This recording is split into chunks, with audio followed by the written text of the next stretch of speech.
melawan infeksi kuman tersebut ya. Lanjut nomor 74 guys.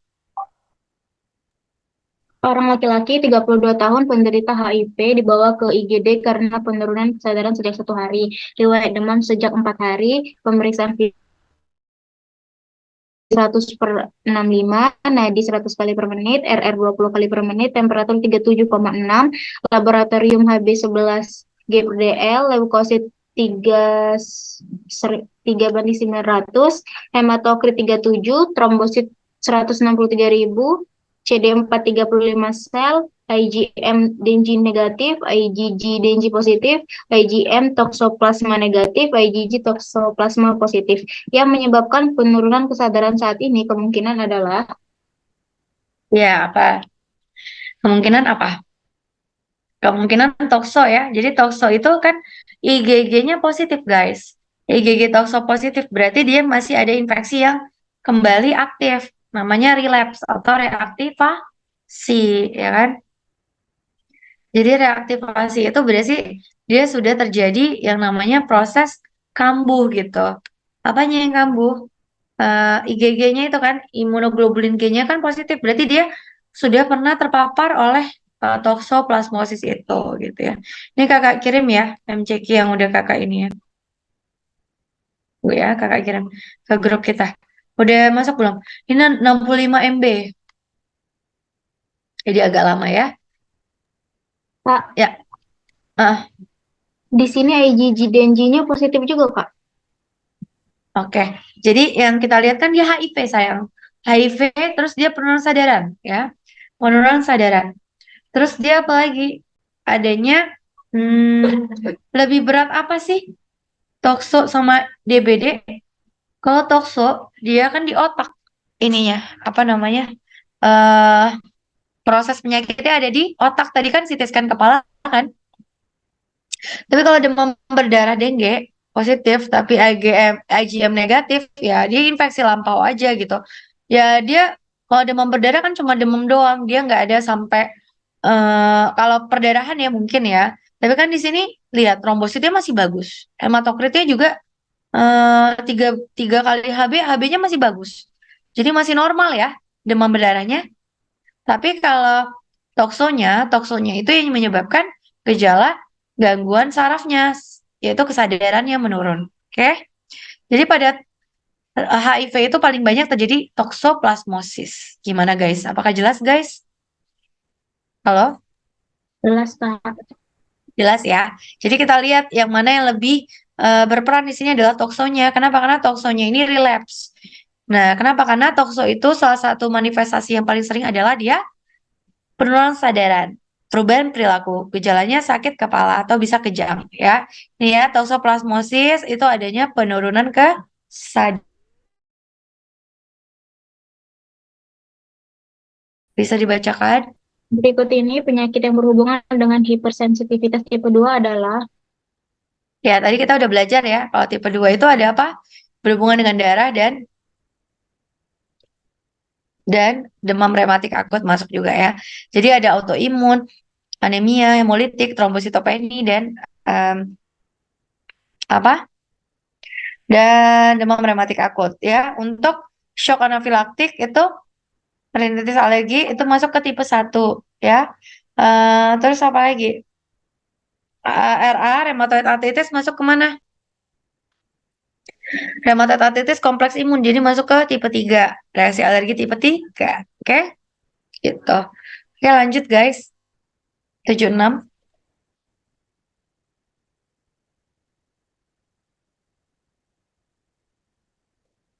Rickettsia ya. Jadi rickettsia itu merupakan eukariotik ya. Organisme yang memiliki nukleus dan organel bermembran lainnya. Yang disebut infeksi rickettsia atau rickettsiosis. Terjadi di seluruh dunia dan dikaitkan dengan pasien yang telah digigit oleh ektoparasit seperti kuku tungau, kutu, atau kutu. Gitu. Dan itu adalah ricketts. Ya, lanjut. 77.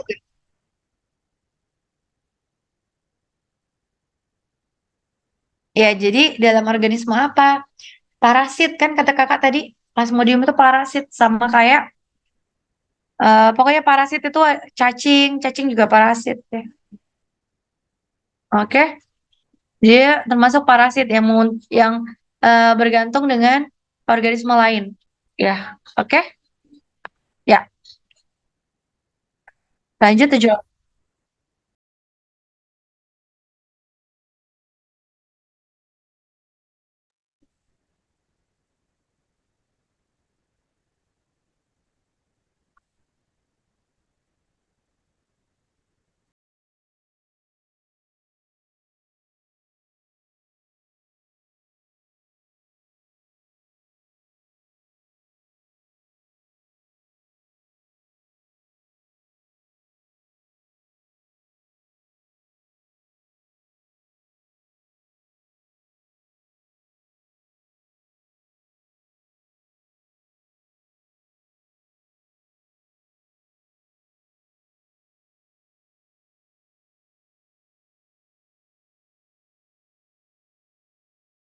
Maaf, maaf, ke unmute.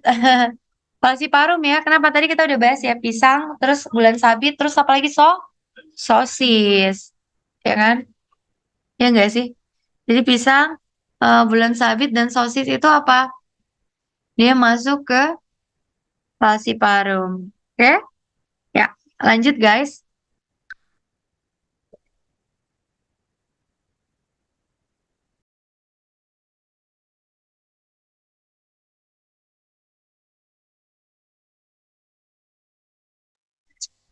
Cuci tangan ya.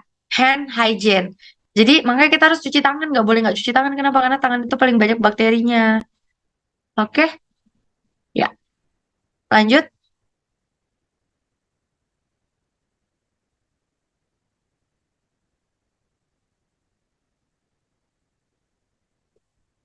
Ketoconazole ya. Kita udah bahas tadi ketoconazole yang ada samponya pada dermatitis seboroik ya. Ya, gimana?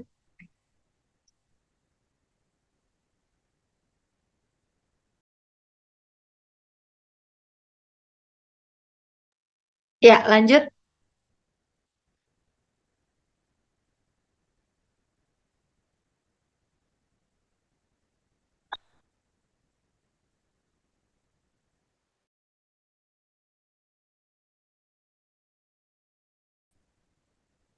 Ukuran keparahan suatu penyakit ya. Jadi em,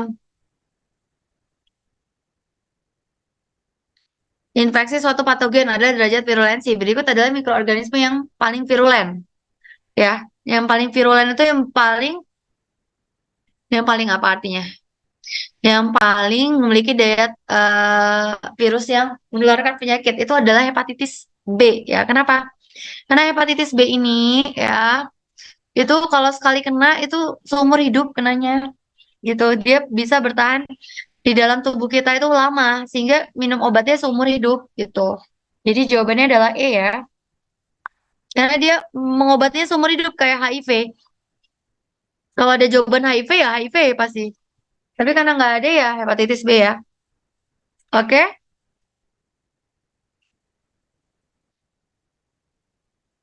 Ya, lanjut guys. 82.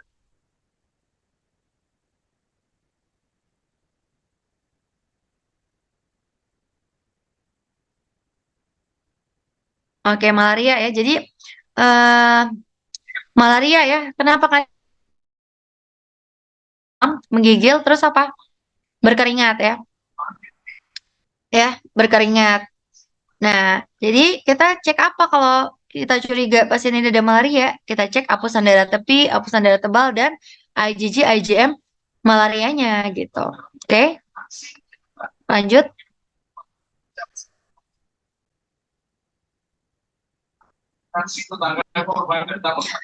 Jika terjadi wabah, maka jangan tinggalkan tempat itu. Gitu ya.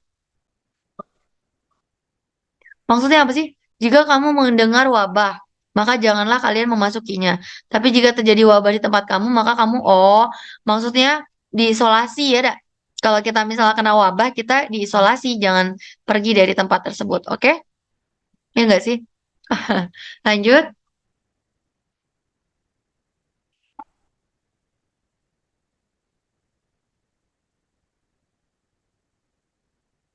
Oke, jadi ada dot ya, dua dots dan pisang.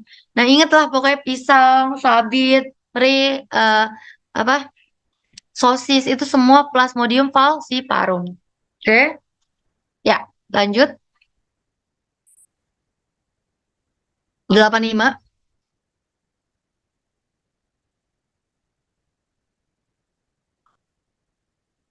pandemi ya. Jadi pandemi ini adalah transmisi ya, penyakit infeksi dari satu negara ke negara lain dengan berbagai mobilitas ya. Oke, kenapa pandemi? Jadi kok beda ya?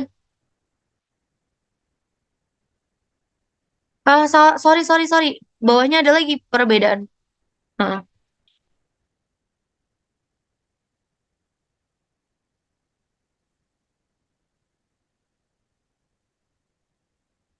Timus ya, kalian masih punya timus nggak? Nggak ada. Karena timus itu dia kan, misalnya pada, ya jadi kalau pada anak itu masih ada timus, tapi kalau pada dewasa itu timus tuh dia nggak ada lagi ya, organ limfoid yang hanya pada anak-anak berperan sebagai pertahanan tubuh, letaknya di tengah-tengah mediastinum anterior ya, dan biasanya dia akan berkurang ukurannya setelah 2 tahun dan berdegenerasi, jadi berdegenerasi berdegenerasi ber pokoknya dia nggak ada lagi pas dewasa, langsung mengecil gitu ya. Makanya timus ini hanya pada sampai usia 2 tahun dan akan mulai mengecil setelah 2 tahun. Oke, lanjut. 86.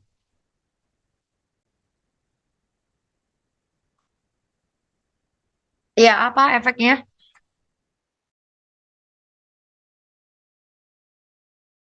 Tumpukan otot tubuh Ascaris. Ya, jadi tujuannya dia adalah paralisis dari otot tubuh cacing dewasa. Lanjut,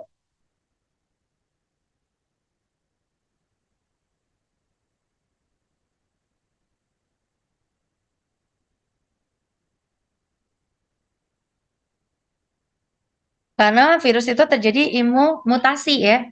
Ya, jadi virus itu mudah mengalami mutasi sehingga eh, imunitas terbentuk karena infeksi virus umumnya tidak efektif untuk menangkal infeksi virus yang sama.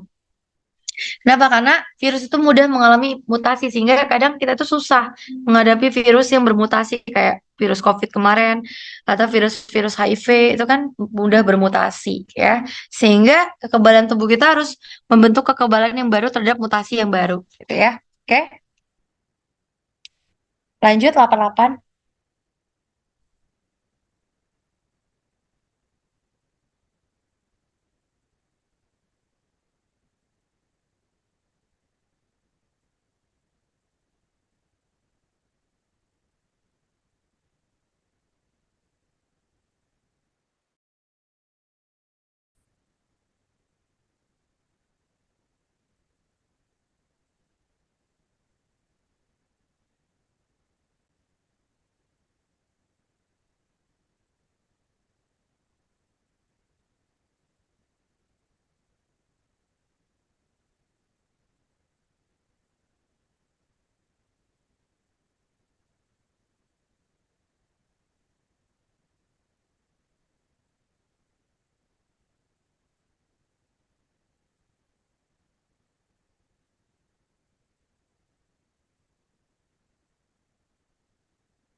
Ya, apa sepsis ya? Jadi sepsis itu kita pakai kriteria Quick SOFA score ya. Jadi minimal 2 ya dari 3 ini. Quick SOFA yang namanya quick itu berarti cepat ya. Skor SOFA. Jadi dari apa? Sistoliknya kita lihat, tensinya, dari RR-nya, dari GCS-nya ya. Terus eh, dilihat ya. Nah, kalau misalnya dia ada sepsis, dari ada penurunan sadaran, GCS-nya kan 13, jadi udah turun. RR-nya berapa? RR-nya 28, jadi udah turun ya. Tapi tensinya masih bagus. Jadi 2 dari 3 itu masuk sepsis ya. Jadi jawabannya D, Say.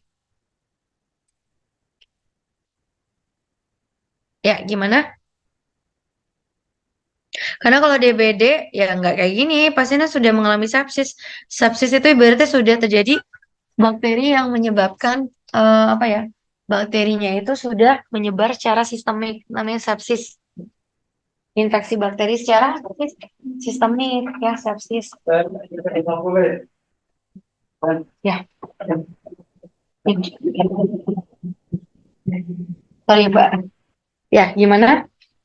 Apakah jelas? Infeksi bakteri secara sistemik. Kalau pneumonia dia harus ada eh, sesak, misalnya ada batuk. Ya di sini nggak ada kayak gitu, nggak ada batuk ya. Kalau sesak ada sih. Terus nggak ada ronki, bukan pneumonia ya. Oke? Ya. Gimana? Apakah jelas? Jelas, Kak. Oke, lanjut 89. Anti jamur. Obat anti jamur yang penyerapannya baik di saluran cerna bila diberikan bersamaan dengan makanan berlemak yaitu Apa?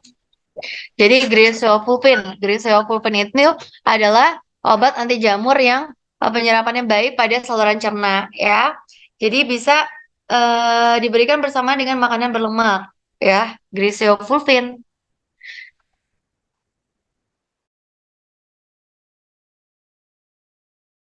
Em, eh, dia namun absorpsi dapat ditingkatkan dengan pemberian bersama makanan kadar lemak. Itu adalah Griseofulvin. Oke. Kalau dia diberikan secara biasa dia buruk penyerapannya. Tapi kalau secara digabung dengan lemak, makanan yang kadar lemak tinggi, dia baru meningkat absorpsinya. Itu adalah khas untuk Seofulvin. Oke? Ya, gimana? Lanjut. sehari-hari kita berbincang tentang infeksi yang sebenarnya kita bermaksud membicarakan penyakit infeksi. Padahal antara infeksi dan infeksi Kita tolong. sesungguhnya berbeda. Tolong ke kamar Infeksi mandi dulu adalah gitu. perbedaan. Kita tolong ke kamar mandi dulu. Ya, oke. Jadi untuk nomor 90 ini itu sehari-hari kita berbincang tentang infeksi sebenarnya. Kita bermaksud membicarakan penyakit infeksi pada hal antara infeksi dan antara infeksi dan penyakit infeksi itu sesungguhnya berbeda. Nah, infeksi itu adalah keadaan apa? Jadi infeksi itu adalah keadaan nyata secara klinik, ya, disebabkan oleh adanya serangan dan perkembangbiakan mikroorganisme seperti dalam tubuh. Kemudian penyakit infeksi ini ditandai dengan adanya sini Pak, agen biologi patogen pada organisme host individu.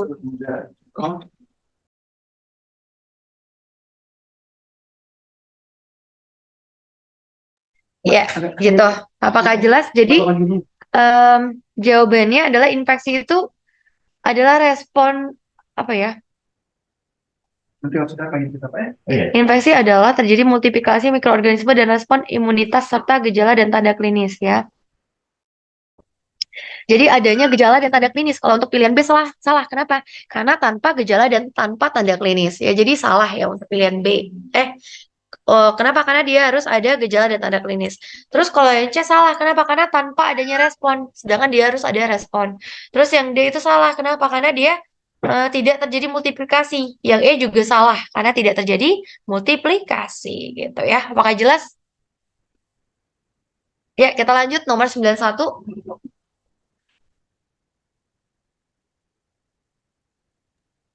Seorang Silakan. perempuan usia 35 tahun datang ke GDRS karena baru saja tertusuk paku. Pasien mendapatkan serum anti tetanus. Pasien diketahui baru saja mendapatkan vaksin meningitis 1 minggu yang lalu karena akan berangkat haji. Imunitas apa sajakah yang didapat oleh pasien ini? Ya, apa? Ayo. Jadi imunitas pada pasien haji itu apa? Jadi karena pasien ini mengalami apa tadi? Mengalami tertusuk paku ya. Nah, kalau tertusuk paku berarti dia terinfeksi ya. Berarti imunitas aktif, spesifik ya. Gitu. Jadi jawabannya adalah kakak kan udah jelasin ya waktu kita di RSMH kemarin kan. Jadi kalau dia udah kena kayak si Amalia ya kemarin ya, yang banyak imunitasnya ya. Kenapa? Karena sudah banyak mengalami penyakit ya. Jadi dia memiliki imunitas yang lebih spesifik ya dan aktif didapat gitu ya. Tapi kalau yang pasif dia itu lewat apa? Kalau pasif itu imunitasnya lewat Ayo lewat apa? Kalau Lewat vaksin, ya. Oke. Tapi kalau aktif dia harus kena penyakit dulu. Jadi jawabannya adalah E ya. Didapat kenapa? Karena dari tertusuk pakunya gitu ya, dan juga eh iya dari tertusuk pakunya gitu. Oke, gimana?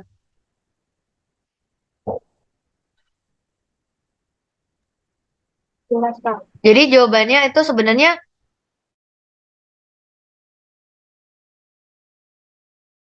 nggak sih? Kalau kedua vaksin menimbulkan imunitas spesifik aktif natural salah ya?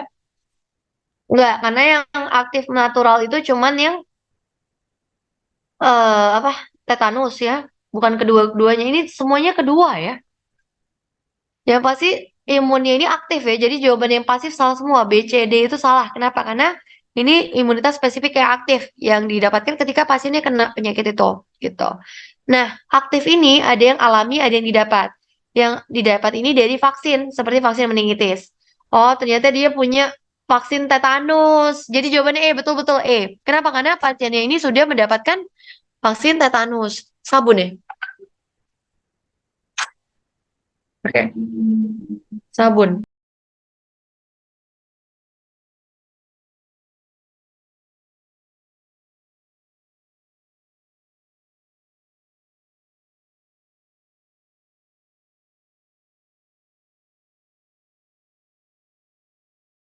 Iya, gimana? Jadi jawabannya itu adalah 9 ini ya.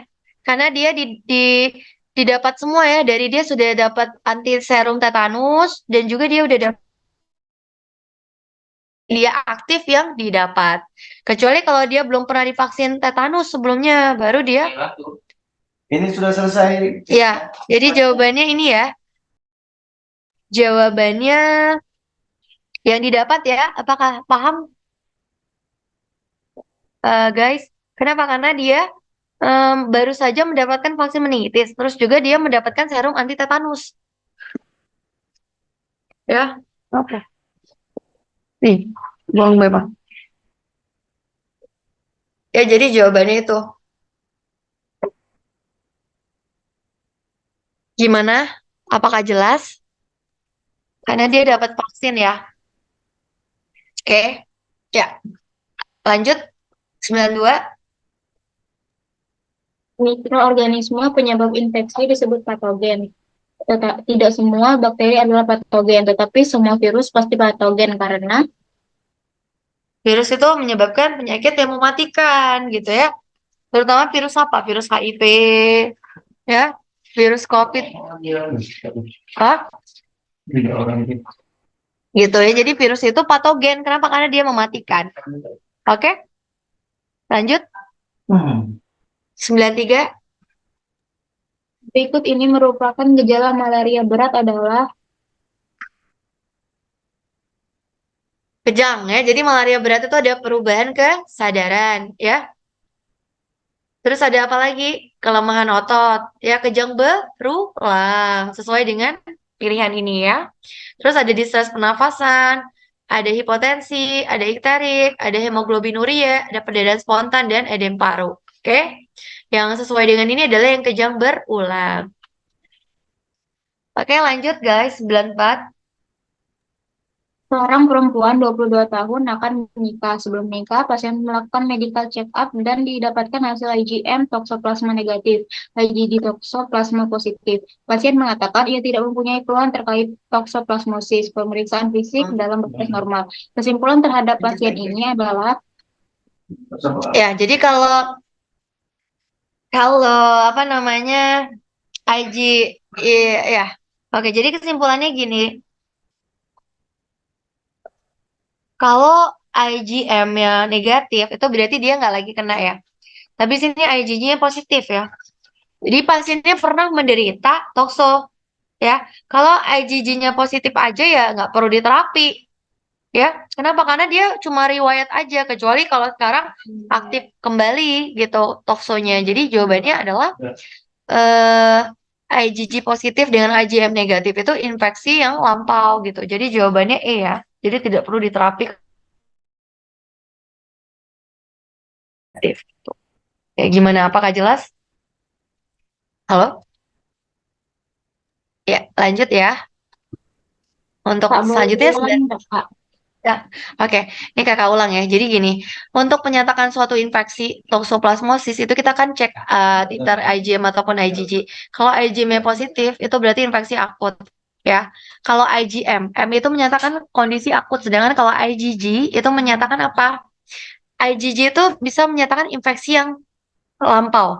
Nah, tapi kalau infeksi IgG-nya meningkatnya sampai 4 kali lipat, itu infeksinya menjadi akut atau aktif kembali gitu ya, atau eksaserbasi akut gitu. Infeksi yang lama menjadi aktif kembali. Itu namanya IgG yang meningkat 4 kali lipat ya. Nah, kemudian IgM yang negatif nih, IgG yang positif pada kasus kita ini. Itu artinya apa? Infeksinya sudah lampau atau pernah mengalami infeksi tersebut. Nah, kalau aviditas IgG-nya tinggi, itu berarti infeksinya ya lampau. Tapi kalau aviditasnya rendah itu infeksinya baru kembali terjadi gitu. Jadi jawabannya yang kasus kita ini nggak ada aviditasnya, cuman bilang IgG-nya aja positif, IgM-nya negatif. Berarti infeksinya lampau. Pasien pernah menderita dan tidak perlu diberikan terapi. Jelas, Kak. Lanjut guys.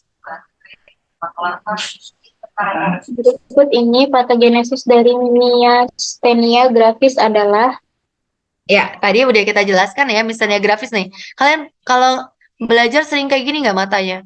Ngantuk gitu. Nah, kalau kayak gini nih ya bisa tanda-tanda misalnya grafis ya.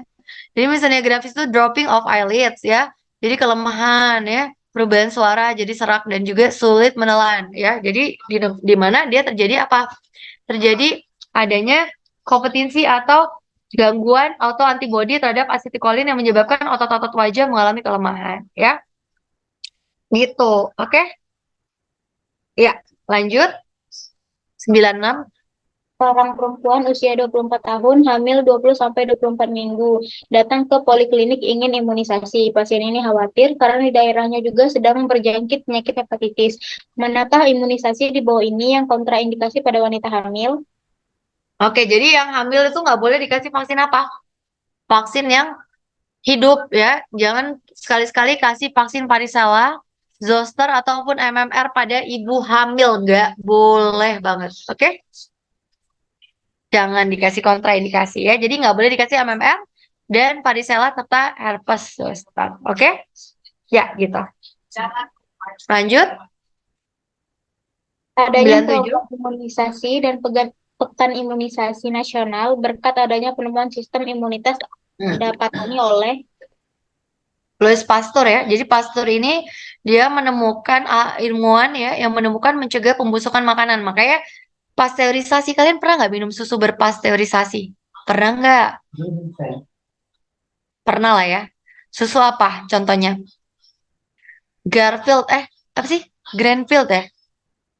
Susu, susu yang berpasteurisasi. Jadi si Louis Pasteur ini dia ilmuwan yang menemukan ya mencegah pembusukan makanan gitu. Jadi menemukan sistem imunitas untuk mencegah proses bakteri itu terjadi ya, pembusukan itu terjadi ya melalui berbagai proses seperti pemanasan atau pendinginan gitu ya. Jadi jawabannya Louis Pasteur ya ilmuwan tersebut ya. Apakah jelas? Ya, halo. Lanjut. seorang laki-laki usia 70 tahun datang ke poliklinik untuk dilakukan vaksinasi. Saat ini tidak ada keluhan bermakna. Pasien diketahui memiliki riwayat darah tinggi dan makan obat dan kontrol teratur. Manakah imunisasi yang dianjurkan pada pasien ini? Nah, jadi kalau dia ada darah tinggi dan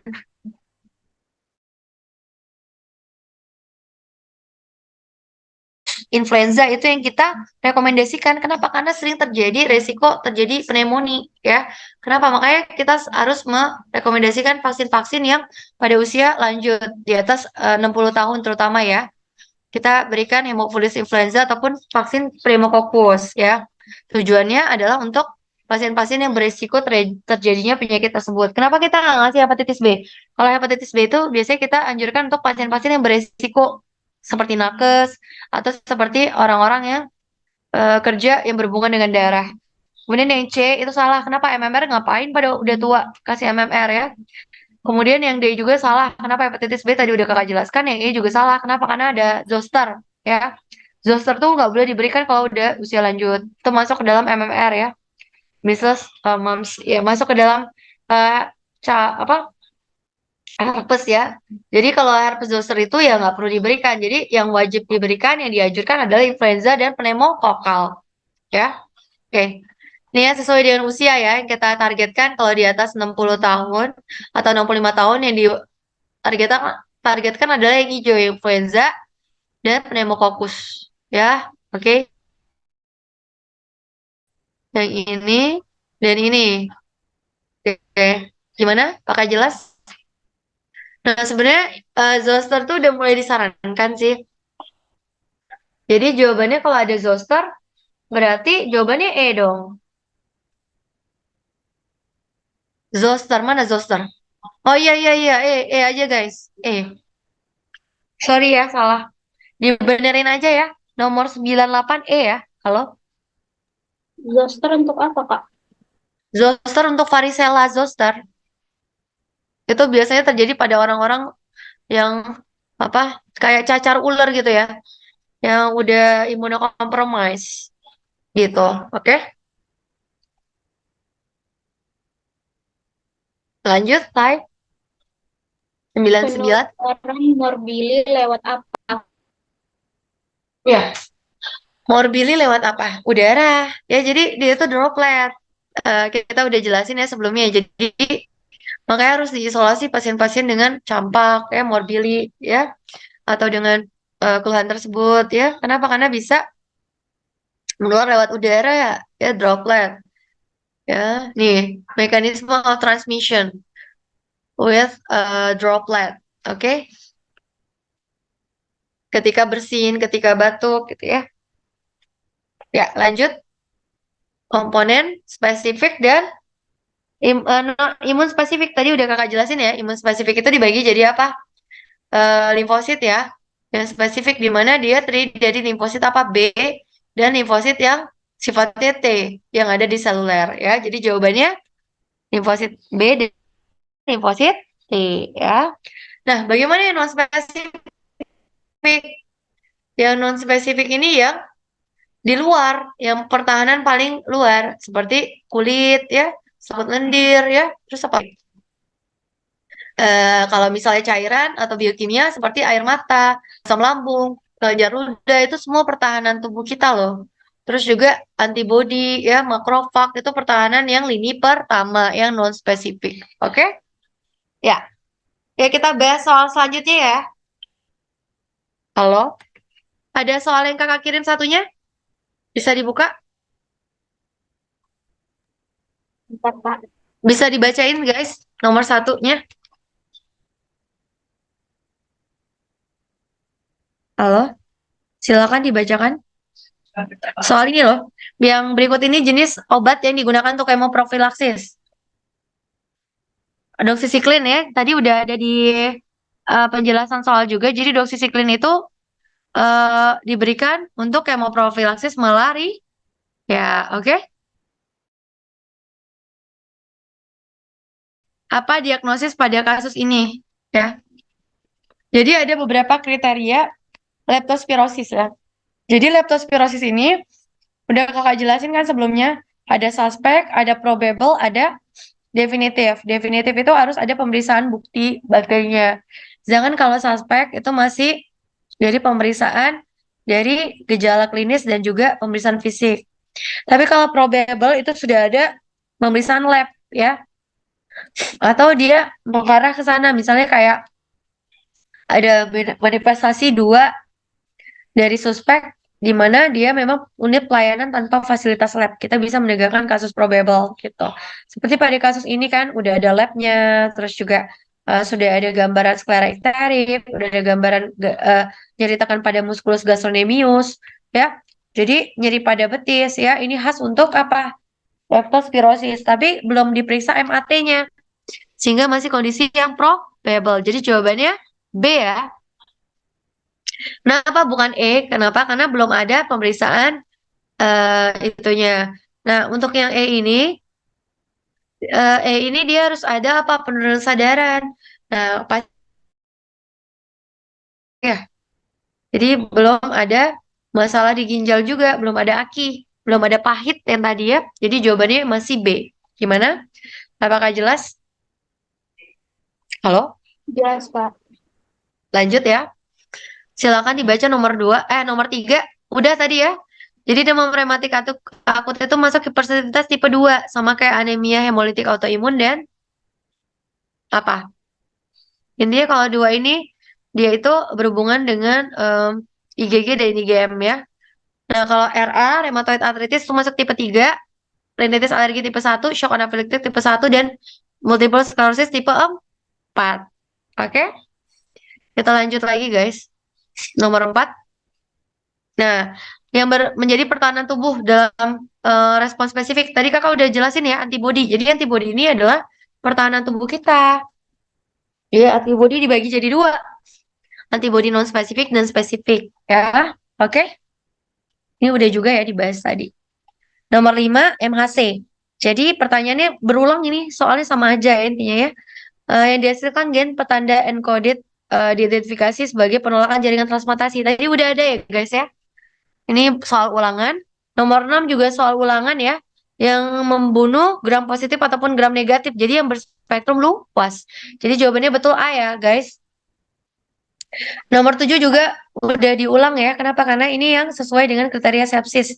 Adanya Quick-SOFA score dari takikardi dan adanya GCS-nya 13. Tadi udah dibacain ya tadi. Terus nomor 8, ini apa? Demam berdarah ya. Nah, kenapa demam berdarah? Kenapa? Karena IgM-nya positif, terus juga adanya epitaksis. Jadi sudah ada manifestasi perdarahan spontan. Jadi bukan demam dengue lagi, tapi sudah terjadi perdarahan. Oke? Gimana? Nomor 9 bisa dibacain nggak? Halo? Seorang perempuan berusia 19 tahun datang ke poliklinik RS dengan keluhan nyeri sendi di seluruh bulan yang lalu. Heeh. Keluhan dirasakan hilang timbul dan semakin lama semakin memburuk. Keluhan disertai demam tidak terlalu tinggi, sering sariawan, rambut Heeh. rampul dalam jumlah banyak, BAK dan BAB biasa. Sejak 2 minggu yang lalu, pasien mengeluh timbul bercak merah pada pipi kanan dan kiri serta hidung yang punggung Ya. hidung yang terkena sinar matahari. Riwayat Hmm. penyakit yang sama dalam keluarga disangkal. Apakah diagnosis pada kasus di atas? SLE ya. Oke.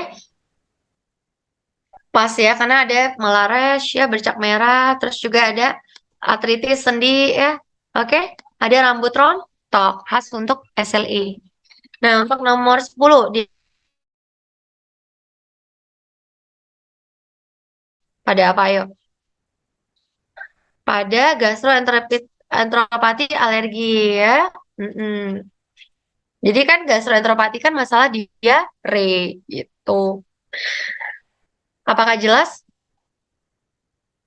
Nah, ini ya nomor 11 berulang tadi ya. Cara ngapalnya gimana tadi kata kakak? IPMAT ya. IPMAT ya. Interfase, profase, metafase, anafase, dan telofase. Oke? Berulang juga nih nomor 11. Nomor 12 nih, bisa dibacakan?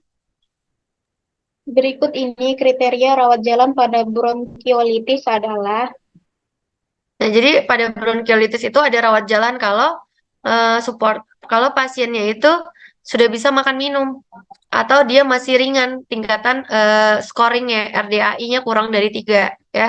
Jadi boleh rawat jalan. Jadi jawabannya bronkiolitis yang ringan ya atau bisa makan minum. Oke? Kita lanjut ya karena udah jam 2 lewat. Gak kerasa ya. Nomor 13 silakan.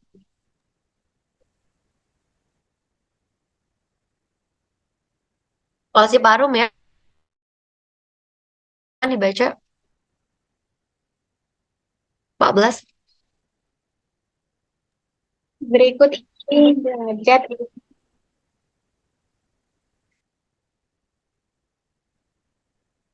Iya, jadi ada beberapa stadium ya. Ada yang stadium 1, 2, dan 3. Untuk derajat 3 ya. Nah, kalau untuk yang derajat 3 itu berarti dia Dia harus ada bengkaknya menetap, lipatannya dangkal, dan adanya nodul tidak ada, terus oscillation tidak ada, dan hambatan berat tidak. Jadi jawabannya adalah edemnya irreversible saat malam. Kenapa? Karena menetap, lipatan kulitnya sudah tampak ya, walaupun dangkal, dan juga kulitnya masih normal. Oke? Betul ya? Jawabannya C. Lanjut nomor 15. Kita belum pada sholat soalnya. Nomor 15 silakan. Kriteria rawat. Rawat ya. Jadi tadi ada kriteria rawat jalan, ada kriteria rawat inap. Dirawat kalau ada retraksi, ada takipnu, ada wheezing, dan berisiko tinggi. Jadi jawabannya apa? Ada distres pernapasan, betul. Ada retraksi, dan ada risiko tinggi, dehidrasi. Jadi jawabannya C ya. Kriteria rawat pada bronkiolitis ya. Kalau saturasi oksigen di atas 92 berarti masih bagus, belum ada distres pernapasan, belum perlu dirawat. Tapi kalau udah ada distres pernapasan, retraksi selaiga itu harus dirawat inap. Lanjut nomor 16. Gak apa-apa ya kakak yang bacain. Kemungkinan hasil pemeriksaan pasien perempuan 22 tahun sejak lahir mengalami gangguan penglihatan karena tokso. Ya, jadi tokso itu mengalami yang namanya penyakit ya, yang diturunkan akibat ibunya mengalami tokso pada masa hamil. Jadi bayinya bisa terjadi korioretinitis bilateral, jadi kelainan mata pada bayi ya, yang dialami sejak lahir tentunya. Jadi penyakit kongenital yang dialami akibat komplikasi dari ibunya yang mengalami toksoplasmosis. Itu namanya korioretinitis bilateral. Oke? Lanjut nomor 17. Gejala demam paroksismal siklik yang klasik apa? Stadium dingin, panas, berkeringat. Jadi ini adalah trias klasik untuk apa?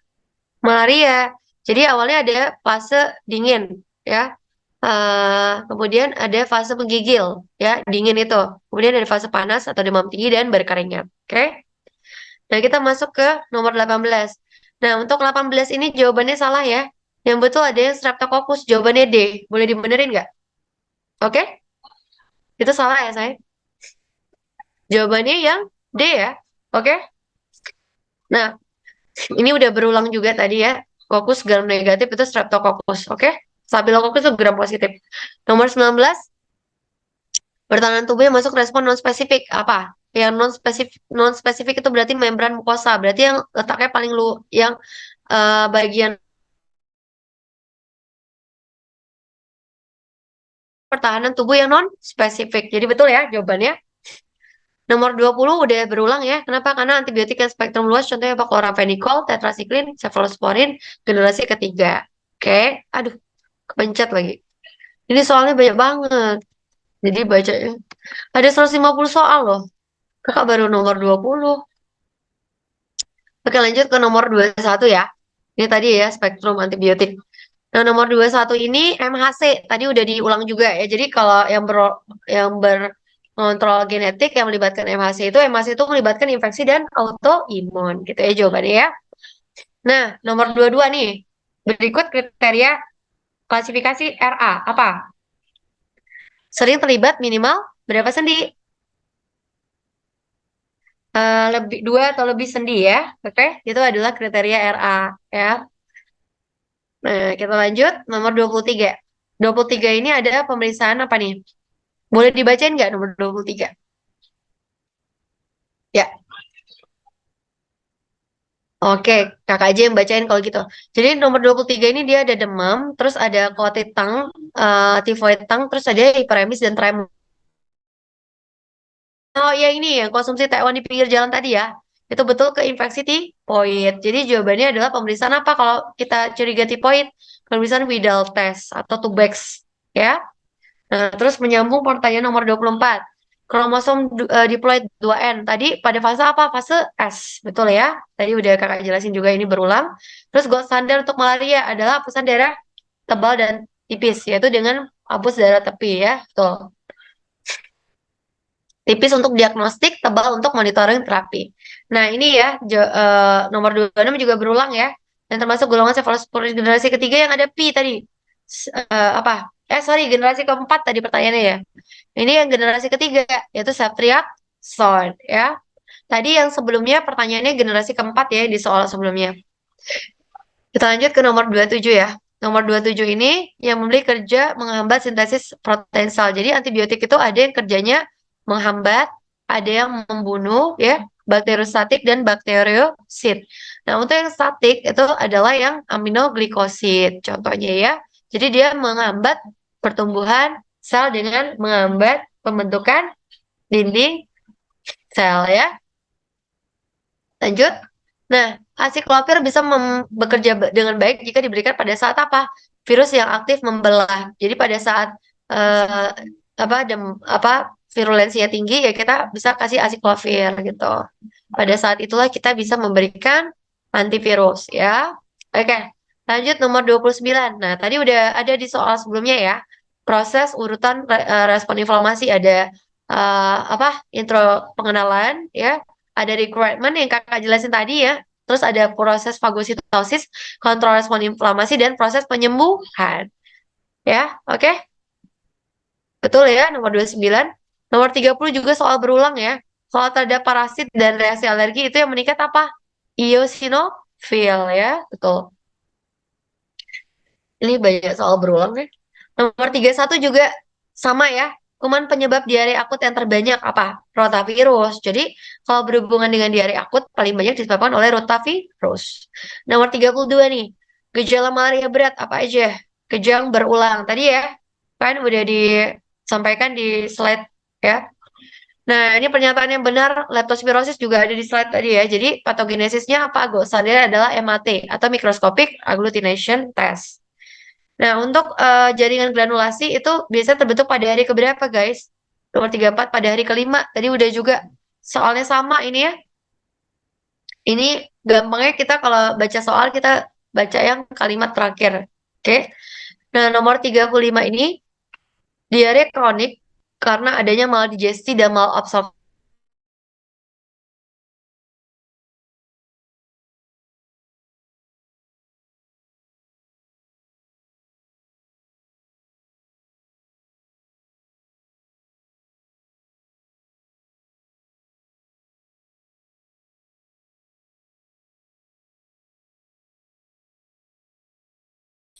Ya, yang beriferensiasi menjadi 3 lapisan germinal. Tadi apa jawabannya pluripoten? Ya, sama ya soalnya ya. Nomor 37. Nah, ini juga sama nih tadi kalau ada yang nyimak ya. Jadi mediator inflamasi apa yang berperan pada luka gitu ya. Tadi ada kemoglatan, protease, dan mediator radang ya. Yang dihasilkan oleh basofil tadi ya, kata kakak ya. Ada histamin juga, di sini nggak ada tulisan histamin. Oke. Sebenarnya ada juga peranan histamin ya. Kemudian nomor 38 mimikri. Tadi juga udah kakak jelasin ya. Yang di atas soal sebelumnya, mimikri itu pada penyakit jantung rematik. Ya, jadi antigennya itu seperti eh, menyerupai tubuh kita ya, sehingga dia bisa bervegetasi di katup ya. Jadi penyakit jantung rematik.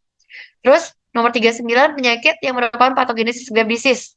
Nah, jadi Graves disease ini adalah penyakit autoimun pada tiroid ya, yang akibat dari TSH antibodinya meningkat dari umpan balik hormon yang meningkat dari hormon tiroid yang dihasilkan. Jadi patogenesisnya itu dari TSH-nya itu menurun akibat dari umpan balik hormon tiroid. Jadi pada Graves disease itu kenapa? Karena hipertiroid sehingga respon feedback negatifnya adalah TSH yang rendah gitu. Jadi kalau pada fenomena endokrin ada hormon yang tinggi di bawahnya itu yang di atasnya akan rendah gitu. Jadi jawabannya C ya. Nomor 40 apa nih? Ini gampang ya. 40 ini adalah tokso. Nah, pada pasien hamil tokso obatnya apa? Jawabannya adalah B ya. Pirimetamin tadi udah kakak jelasin dengan dikombinasi dengan clindamycin dan asafolinat. Oke? Lanjut ya guys. Jadi yang benar yang kuning ya. Nanti kalian pilih. Nomor 41 siklus plasmodium yang terjadi apa? Jadi siklus plasmodium itu ada gametosis dan agametosis. Gametosis itu adalah proses terbentuknya gamet ya atau sel kelamin ya. Jadi pada nyamuk, tubuh nyamuk itu terjadi proses gametosis. Kemudian nomor 42 ini yang termasuk dalam mekanisme respon imun adalah ADCC, ya antibody dependent cellular cytotoxic. Nah, itu merupakan mekanisme respon imun tubuh kita yang terjadi apabila ada antigen yang masuk, ya. Nomor 43 ini gampang ya. Ini NS1 positif dan adanya perdarahan, yaitu ditandai dengan uji tonikat yang positif. Berarti ada perdarahan akibat rampelit atau tourniquet positif. Jadi ini masuk DBD grade 1 ya. Nomor 44 itu malaria. Malaria itu dengan Anopheles betina ya, bukan jantan ya. Kalau culek tadi apa? Japanese encephalitis ya. Kemudian nomor 45 yang termasuk sel permanen. Sel permanen itu sel saraf ya. Jadi sel permanen itu yang tidak mengalami mitosis setelah lahir. Jadi makanya orang yang mengalami cacat otak ya nanti sampai besar juga cacat otaknya gitu ya, permanen gitu ya. Oke. 46 yang termasuk dalam golongan antibiotik beta laktam apa? Penisilin ya. Jadi penisilin itu masuk beta laktam antibiotik ya. Lanjut, 47 yang berperan dalam reaksi radang asma bronkial. Tadi udah ada ya, kata kakak ya. Basofil dan eosinofil, tapi di sini pilihannya adanya basofil. Oke. 48. Nah, ini mekanisme yang mendasari adanya tanpa radang berupa kolor dan rubor pada proses radang akut adalah, jadi kolor rubor itu terjadi akibat vasodilatasi pembuluh darah, akibat dari aliran darah yang meningkat. Jadi jawabannya D ya, perubahan kaliber. Kaliber itu maksudnya vasodilatasi, diameter dari pembuluh darah melebar. Oke. Lanjut ya guys, 49. Itu tadi rolling. Ya, jadi pada reaksi radang itu terjadi yang namanya rolling ya. Leukosit akan keluar, hal ini terjadi pada tahap perputaran atau rolling gitu ya. Udah dijelaskan di slide sebelumnya. Nomor 50 juga bronkiolitis akut adalah virus yang mengenai respiratory syncytial.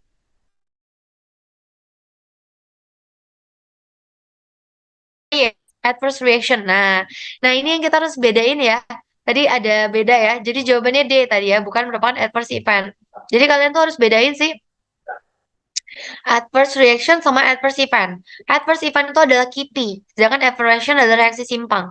Jadi yang ada di KIPI tadi kan A, B, C, E itu KIPI semua. Jadi jawabannya D.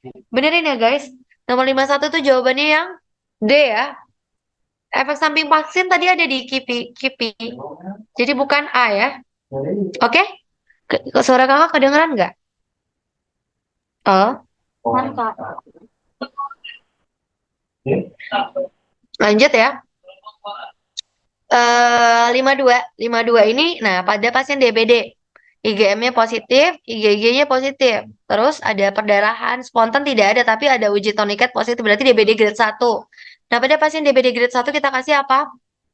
Rawat inap. Rawat inap dalam pemberian cairan ya, 6-7 cc per kilogram berat badan. Kenapa? Karena dia tanpa gejala shock. Kalau sudah ada gejala shock, kita berikan berapa? 20 ini kristaloid ya. Dengan 10 cc per kilogram berat badan per jam gitu ya. Jadi jawabannya masih bagus ya. Kita lanjut ke 53. 53 IgG betul ya, karena yang titernya meninggi pada infeksi sekunder gitu. Jadi bukan infeksi primer ataupun infeksi akut ya. Jadi jawabannya C, IgG. 54, limbah B3 korosif. Jadi limbah B3 itu limbah yang mudah terbakar ya. Jadi kulit yang mengalami iritasi seperti terbakar jika berkontak dengan senyawa yang terdapat pada limbah B3. Hal yang ini merupakan karakteristik limbah B3 yaitu korosif. 55, jaringan ikat yang merupakan kelanjutan dari kapsul yang masuk ke dalam korteks lenja limfa apa? Jaringan trabekula ya. Lanjut, 56. Jika terjadi resisten kloroquine pada pengobatan malaria falciparum di daerah endemis, maka pengobatan dapat diganti dengan apa? Dengan apa? Artesunat dan amodiaquin tadi ya. Artemisin dihidroterapi ya, DHP dan amodiaquin atau artesunat regimen terapi. Oke? Ya, jawabannya C udah kakak jelasin sebelumnya. 57. Dari embriologi kita mengetahui bahwa asal dari sistem imun seluler adalah mesoderm. Jadi sistem imun tubuh kita itu berasal dari lapisan kulit yang tengah, ya, mesoderm. Kemudian 58, ruangan yang terdapat di bawah kapsul jaringan limfa diisi oleh jaringan limfoid longgar adalah sinus subcapsularis. Betul ya? 59. Nah, ini ya. Ini adalah kemungkinan menyebabkan hasil epidural positif. Jadi kalian harus paham ya, ada reaksi transfusi darah ya, di mana Nyonya N kaget karena dia epiduralnya tiba-tiba positif. Jadi adanya cross reaktif ya, gitu. Dengan malaria yang pernah diidapnya itu. Jadi pasien ini sebenarnya dia kecelakaan. Terus ada yang mendonorkan darah. Kemudian Nona ini dirawat. Kenapa? Karena menderita malaria. Ternyata hasil pemeriksaan eh, darahnya FDRL-nya positif, padahal dia nggak pernah gitu kan melakukan kegiatan tersebut, seksual tersebut ya. Jadi sehingga dia ini mengalami hasil simpang dari apa donornya gitu ya. Jadi cross reaktif dengan malaria yang pernah diidapnya. Jadi jawabannya E ya. Betul. Nah, untuk nomor 60, monitoring limbah jenis gas dapat dilakukan minimal sebanyak 1 kali setahun. Jadi kalau limbah yang jenisnya gas, itu kita lakukan sebanyak 1 kali setahun. Kemudian 61 apa? Untuk 61 ini, tempat parasit untuk menggantungkan hidup parasit dewasa mengadakan reproduksi seksual disebut hospes yang definitif. Kenapa? Karena hospes ini dia benar-benar bergantung sepenuhnya untuk mengadakan reproduksi sampai seksualnya gitu ya. Jadi itu definitif namanya ya. Kemudian MMR varicella yang merupakan kontraindikasi pada wanita hamil, jadi nggak boleh diberikan. Ini udah soal berulang. Dan nomor 63, ball shape, ini merupakan ciri dari telur nyamuk Aedes aegypti yang merupakan penyebab dari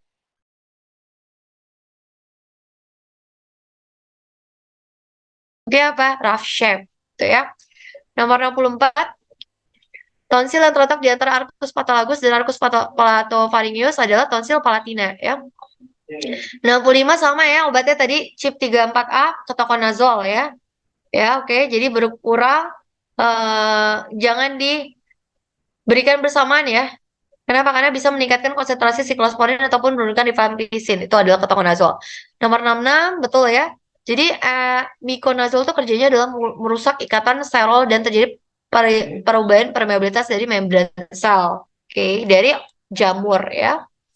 Kemudian nomor 67. 67 itu berikut ini kerusakan jaringan host karena parasit. Karena invasi dan parasit bakteri Entamoeba coli, E. coli ya. Nah, nomor 68 apa nih? Nomor 68 ini yang benar mengenai tempat cara masuk parasit ke dalam tubuh manusia. Itu lewat apa? Lewat hubungan seksual ya. Dan Trichomonas vaginalis. Jadi kayak parasit gitu yang masuk ke dalam tubuh manusia.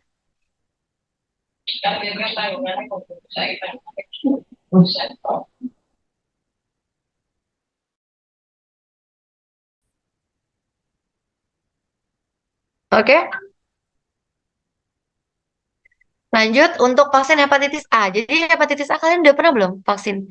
Jadi untuk hepatitis A itu kita untuk orang-orang yang melakukan penyajian makanan ya pramusaji ataupun koki, chef gitu, itu wajib melakukan vaksin hepatitis A dan tifoid. Kenapa? Karena ini merupakan penyakit-penyakit yang menular lewat pencernaan ya.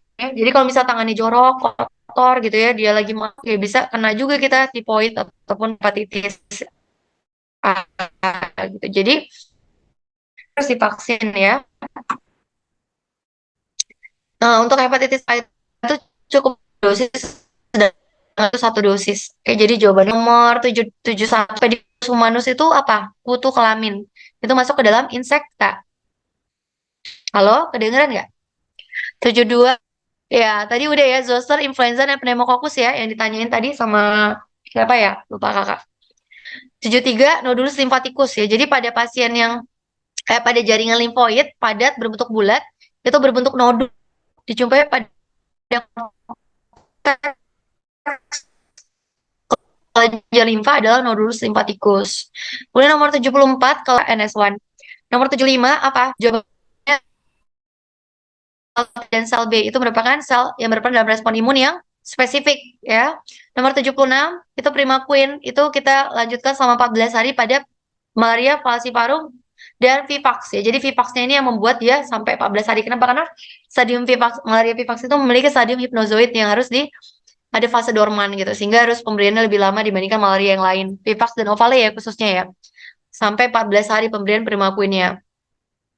Nomor 77, apa interpretasi sebagai dokter yang merawat Yono? Ya, pasien ini sudah menunjukkan diagnosis tipoid. Kenapa? Dari TPH-nya 1/640, tinggi banget. TPO-nya juga 1/320, jadi sangat tinggi sekali.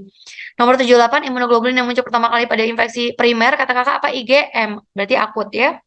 Nomor 79 udah tadi ya, jadi 79 ini kalau dia kena TBC, itu berarti aktif natural, alami. Sedangkan kalau dia vaksin, itu berarti aktif tapi didapat gitu ya. Karena dia kena TBC, berarti aktif natural. Nomor 80, interpretasi untuk hitung jenis yang paling tinggi adalah 78, berarti itu netrofilia, itu menandakan adanya infeksi akut. Nomor 81 itu apa? Nomor 81 ini hand wash. Ya, jadi kalau ketika kita melakukan cuci tangan, itu ada beberapa langkah ya. Ada yang memutar, itu salah satunya yang diputar adalah ujung jari kita ya.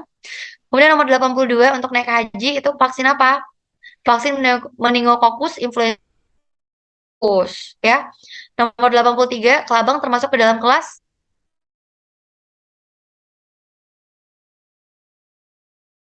V seperti club shape itu merupakan ciri nyamuk Anopheles ya. Nah, manusia sebagai host definitif dari Ascaris. Ascaris lumbricoides ini ada yang menjadi hospes intermediate itu tidak ada hospes ya. Jadi intinya untuk cacing ini. Kemudian proses seleksi terjadi untuk menyingkirkan timosit yang self reaktif disebut ignorance ya. Kemudian masuk ke nomor 88 jaringan limfoid yang padat berbentuk sel seperti lempengan lem itu dijumpai pada medula kelenjar limfa adalah korda medularis. Nomor 89 terus skistomiasis adalah penyakit cacing yang ditularkan binatang yang terkontaminasi ya. Sorry. Host skistomiasis japonicum varian Sulawesi Tengah itu adalah Oncomelani sp. Nomor 90 juga sama pertanyaannya ya. Nomor 91 rekredensi. Nah, ini yang kemarin ya. Jadi malaria ya. Terjadi rekrudensi. Kita berikan apa? Kina dan doxycycline ataupun pilihan lain bisa kita kasih kina dan tetracycline. Nah, limbah-limbah kalian belajar juga ya, limbah. Jadi limbah ini dimusnahkan dengan insenerator atau pembakaran ya. Nah, ada yang disimpan di dalam kantong yang berwarna kuning, plastik kuning. Nah, jenis limbah yang infeksius, sangat infeksius. Kenapa? Karena dia mengandung darah, mengandung zat-zat yang menular ya. 93 gampang ya, yang menyebabkan kematian plasmodium falciparum udah, yang tadi ontolisis sudah, ini imunoglobulinnya apa? 91 kok jawabannya itu, Pak? 91. Fisik. Oh iya, kenapa? Karena eh lini pertamanya tidak mengurangi parasit aseksual. Jadi pasien ini udah gagal terapi dengan lini pertama. Lini pertamanya apa sih? Artesunat. Artesunat itu lini pertama. Jadi nggak mempan dengan lini pertama, kita kasih apa? Kina. Kina itu lini kedua gitu. Jadi kalau jika pengobatan lini pertamanya tidak gagal, intinya tidak mengurangi parasit, jadi parasitnya masih tinggi, ya berarti gagal dengan artesunat. Kan artesunat itu sebagai pilihan lini pertama pengobatan saat ini. Jadi kalau artesunat gagal, kita kasih apa? Kita kasih kina. Gitu. Oke? Apakah jelas? Jelas, Pak. Ya, kita lanjut ya. Nomor berapa, guys? 96 ya. Imunoglobulin yang banyak berperan pada reaksi alergi udah kakak jelasin ya, IgE ya. Nomor 97 ini juga ya. Jadi kalau nomor 97 ini kita lihat trombositnya. Trombositnya masih di atas 150.000. Berarti harus rawat jalan aja. Hematokritnya juga belum naik ya. Jadi cukup rawat jalan saja. Oke, dengan disuruh datang lagi 24 jam kemudian. Nomor 98 apa? Rapid test malaria. Kenapa? Kita wajib memeriksa rapid test malaria untuk menegakkan diagnosis malaria ya. Gitu. Nomor 99 respon lambat ya. Karena kalau adaptif ini dia perlu waktu sehingga responnya lebih lama. Nomor 100. Nah, ini agak lama nih. Termasuk tahapan pengolahan limbah. Kalian belajar limbah nggak? Belajar, Pak. Halo? Belajar ya? Kok banyak nih sih soalnya? Pusing ya belajarnya. Nggak apa-apa lah. Ini kan udah ini ya, tinggal kalian baca-baca aja ya. Karena ada beberapa yang berulang. Nah, untuk nomor 100 ini ya, petugas RS10 ini mengolah limbah. Jadi limbah B3. Nah, termasuk pengolahan yang dilakukan memisahkan ya dari benda tajam, farmasi, sitotoksik ya, mengandung racun ataupun kimia itu disebut apa? Pemilihan. Pemilihan itu kan pemisahan ya. Jadi jawabannya E betul. Nomor 10 apa nih? COVID. Nah, COVID juga nih. Kesimpulan saudara sebagai dokter. IgM-nya positif, reaktif ya. Berarti dia terinfeksi COVID. Dan kita harus konfirmasi dengan swab PCR. Oke, jawabannya D ya. 102, kortikosteroid yang kerja singkat adalah hidrokortison yang paling menyerupai 103, vaksin yang bertujuan mencegah terhadap penyakit pencegah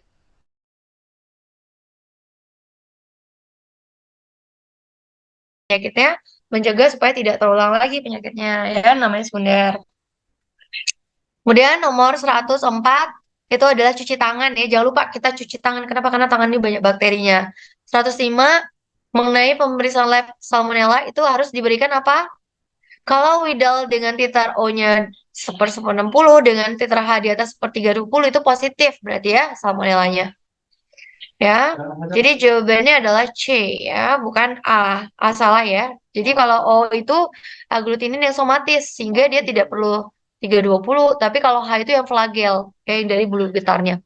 Kemudian nomor 106 ini nggak lengkap ya karena nggak ada gambarnya. Nomor 107 apa? Antihistamin tadi kata kakak ya, antihistamin itu sebenarnya bersifat lipofobik yang tidak dapat menembus sawar darah otak. Cetirizine kenapa? Karena dia tidak menyebabkan ngantuk. Kalau chlorpheniramine dia menyebabkan ngantuk. Kenapa? Karena dia bisa menembus sawar darah otak. Nomor 108 malaria relapse ya. Jadi pada pasien yang mengalami malaria vivax yang ada stadium apa hipnozoid ya, dengan pemberian Primaquine sampai 14 hari, dia bisa terjadi malaria relapse atau malaria kronik khusus untuk Plasmodium. Nah, untuk 109 ini apa? Rickettsia chlamydia itu digolongkan sebagai bakteri, tapi sebenarnya dia berbeda. Kenapa? Karena dalam hal ketiadaan organel sel. Jadi dia nggak ada organel sel. Nomor 110, imunitas pada infeksi jamur oleh eosinofil. Jadi eosinofil ini untuk parasit, untuk jamur, untuk alergi itu semua pakai eosinofil ya. 111 apa? 111 ini hakikat dari Al-Quran ya. Infeksi adalah interaksi antara host dan agent. Disebutkan bahwa Al-Quran kita harus memiliki generasi yang kuat. Ya, yang dimaksud kuat adalah yang memiliki imunitas yang kuat. Oke? Nomor 112, demam berdarah rabies campak ya, yang menular lewat virus. Kalau kolera bakteri say. Kalau influenza bakteri. Kalau kolera bakteri tadi ya, ABC bukan. Kalau D, TBC juga bakteri. Jadi yang virus cuman yang E.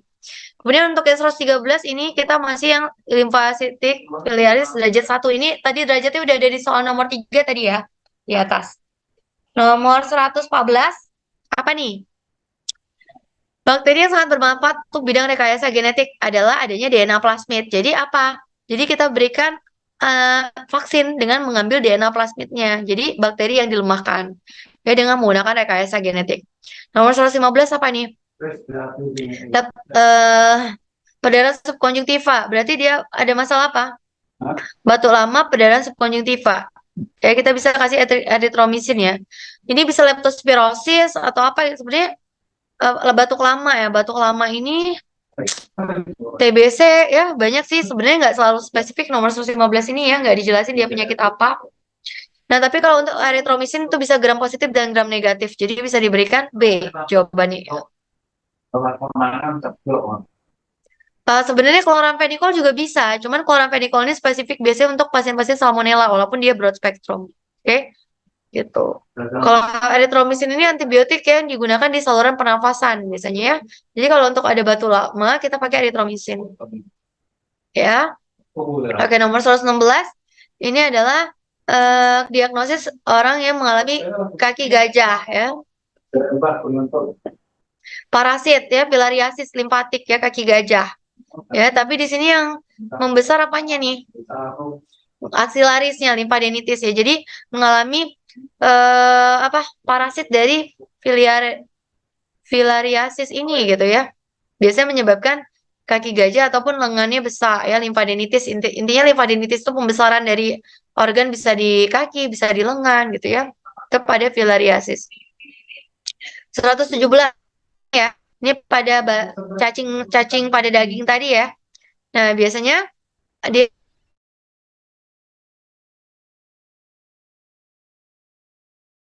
ya jadi adanya proglotit pada daerah perianal. Kemudian nomor 118, waktu yang tepat untuk pemeriksaan Widal itu adalah 2 kali pada saat sakit dan 1 minggu setelah dirawat untuk melihat respon pengobatannya. Kalau Widalnya udah nggak terdeteksi lagi berarti sudah respon terapinya bagus. 119 sudah dipelajari tadi ya, timus ya yang nggak ada lagi pada saat dewasa. 120 juga udah ada tadi ya, TLE, yaitu TDF, tenofovir, 3TC dan efavirenz ya. Lamivudin 3TC ya. 3TC itu nama lain dari lamivudin, FF itu adalah efavirenz. Dan nomor 121, kenapa tidak menderita tifoid? Karena kita lihat titer O-nya. Titer O-nya 1/80. Jadi minimal titer O itu 1/160. Jadi jawabannya adalah A. Tidak menderita tifoid ya, gitu. Nomor 122, imunisasi campak diberikan pada usia 9 bulan. Vaksin campaknya termasuk jenis apa? Vaksin yang hidup ya, live ya, sehingga harus dilihat kondisi tubuh yang fit. Nggak boleh kalau lagi sakit dikasih vaksin campak. Nah, timbulnya reaksi alergi karena adanya mast cell. Nah, ini kakak udah jelasin ya, mast cell itu berasal dari sel basophil. Oke? Nah, untuk 124, apa nih? Sel, jadi keragaman hayati ya, dari Tuhan ya, jutaan penyebab infeksi. Nah, indikasi pengobatan imunostimulan pada pasien-pasien yang mengalami interferon itu adalah untuk obat hepatitis B. Jadi interferon alfa itu adalah obat hepatitis B. Nah, pada bayi baru lahir kita kasih apa? Vaksin hepatitis B ya 0,5 atau vaksin apa lagi? Vaksin BCG katanya pada baru lahir juga boleh atau pada sebulan pertama ya. Vaksin polio. Tapi nanti pada setelah dia balik. Jadi seminggu setelah lahir. Jadi untuk yang awal-awal itu vaksin hepatitis ya. Sebenarnya ada 3 vaksin ya pada saat dia baru lahir itu hepatitis B, BCG dan polio ya. Nah, kemudian untuk 127 termasuk vaksin apa? Vaksin parotitis, vaksin hidup ya. Nah, untuk 128 difteri ya. Di difteri itu kalau derajat klinisnya ada mengganggu obstruksi saluran nafas. Ada beberapa derajat. Nah, kalau dia sudah sampai ke sianosis, letargi, penurunan sadar itu berarti sudah berat. Ya, itu masuk derajat 4. Nomor 129, vaksin MAMS bertujuan untuk mencegah penyakit parotitis ya. MAMS itu kan artinya parotitis ya, infeksi di kelenjar parotis atau kelenjar ludah ya. 130, 130 ini pasien ini mengalami apa?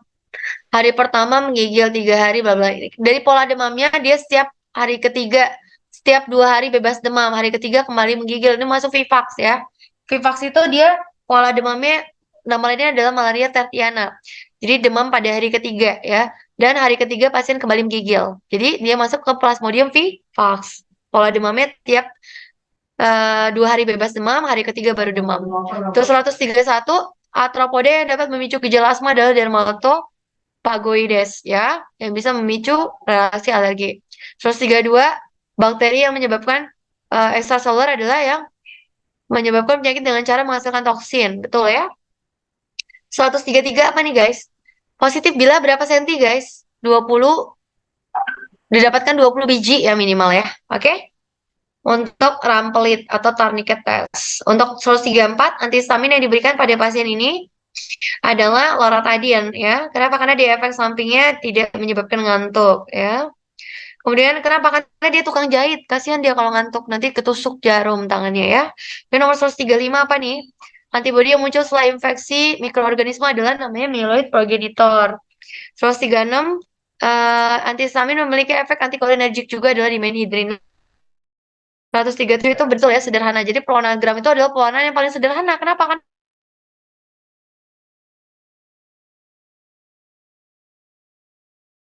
berikan reagen gram tadi diwarnai dengan kultur tadi ya. 138, apa ini diagnosisnya? Apa ya? 138 ini adalah demam tifoid. Kenapa? Karena ada rasa tidak nyaman di perut, dan juga ada lidah kotor. Lidah kotor itu khas untuk tifoid tang ya. Terus 1 unit pembentuk kapsid disebut kapsomer. 140, penyakit flu burung adalah penyakit ditularkan oleh virus H5N1 yang termasuk dalam famili Orthomyxoriviridae ya.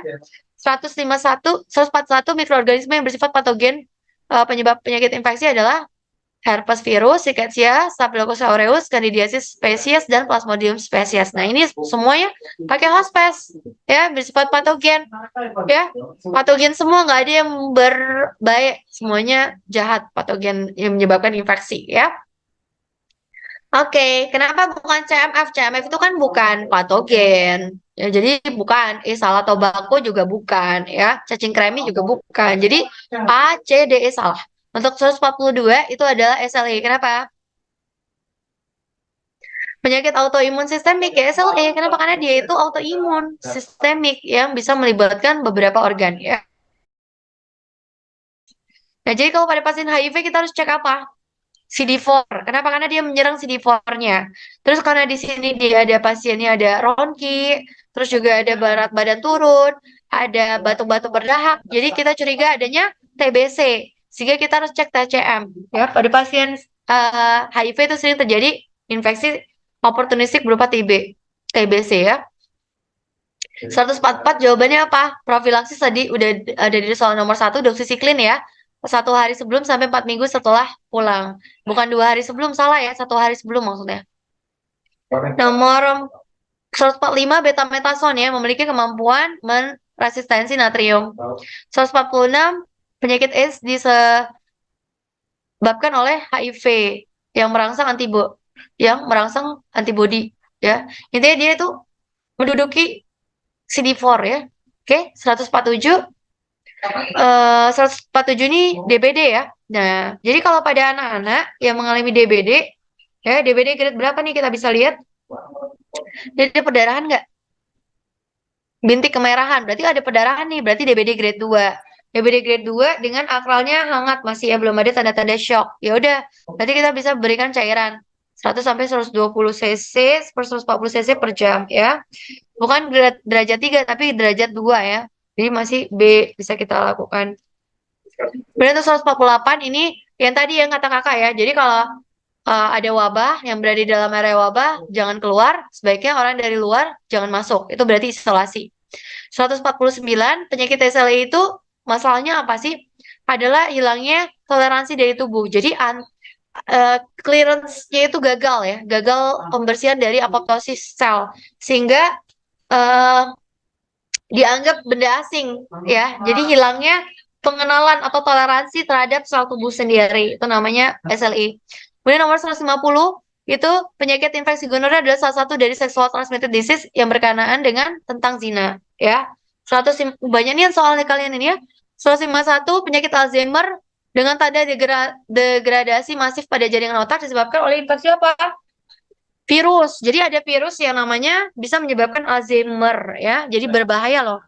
Bukan hanya dari penuaan, tapi juga dari virus. Oke? Ya, nggak kerasa udah jam 3 ya. Kita udah 3 jam berlalu. Ada yang mau ditanya nggak sampai sini? Halo?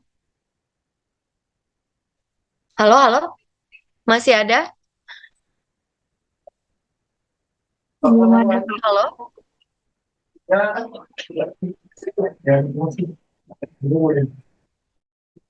Iya, masih ada yang mau ditanyain nggak?